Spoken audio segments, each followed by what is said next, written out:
Absolutely. Miss Diane, if you're watching this, you just called me. I'm sure you're needing the CD for the choir cantata. I'm on my way right now, and this is the future you speaking to you from October the 6th.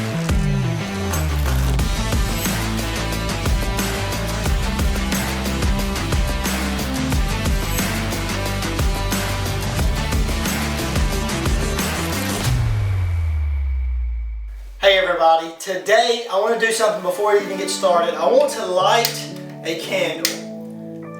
And in lighting this candle, fire being one of the things that brought communities together for so many years. You think about what brings communities together now, maybe TV or a game or whatever, but so many times people used to just gather around the fire, just begin to watch.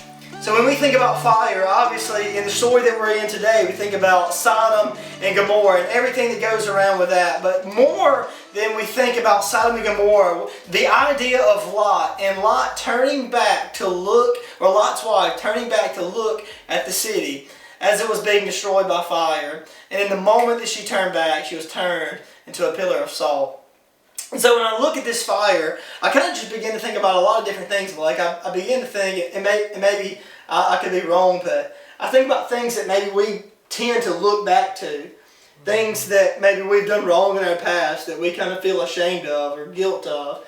We think about ways that we used to talk to ourselves. Things that maybe people that we used to hang around or the things that we used to do. So we look at those, maybe I don't know, but we look at our past. Some people still carry that past. And still carry, absolutely, yeah. And it's almost as if it turns us to somebody different. You know, maybe not literally into a pillar of salt, but it does change us in the way that we live. So in this passage, we see two name changes. We see Abraham go from Abram to Abraham, and Sarah go from Sarai to Sarah. And the point of the message is that no matter your past, no matter what you're focused on, no matter the things that you've done, God can change who you are. He can change your identity. He can change everything about you. So this new year, I don't know what it is that you're struggling with, what habits you're trying to punt, what it is that you're trying to just to get out of your life. But if you continue to dwell on it and to look at the fire, to look at the things that God has destroyed, you're not going to advance forward. Forgive yourself. Have the name change like Abram. Have the name change like Sarah. Because God has called you a son. He has called you a daughter. He calls you a friend. And He calls you a child. So that's just what I encourage you for today. So since he mentioned Abraham and Sarah, something that I kind of got out of, if you read chapter 16, it talks about this detour really in their walk with the Lord. And specifically, they're in this time of waiting, and I think many of us, or at least I can speak for myself, we live impatiently and we don't really want to wait. And Hebrews 6 tells us that through faith and patience we inherit the promises.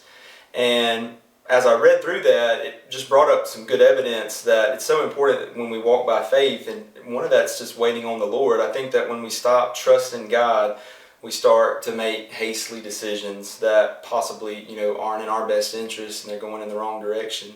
And so just kind of, pigtailing on what Drake mentioned, as you're starting fresh, it's a brand new year, really be thinking about these things. Think about the decisions that we're making in our lives every day. Is it a decision that you're making in haste? Is it something that you had time to really think about with your spouse, your family?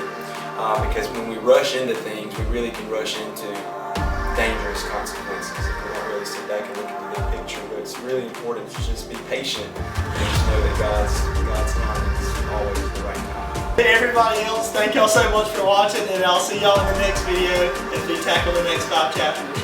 Peace.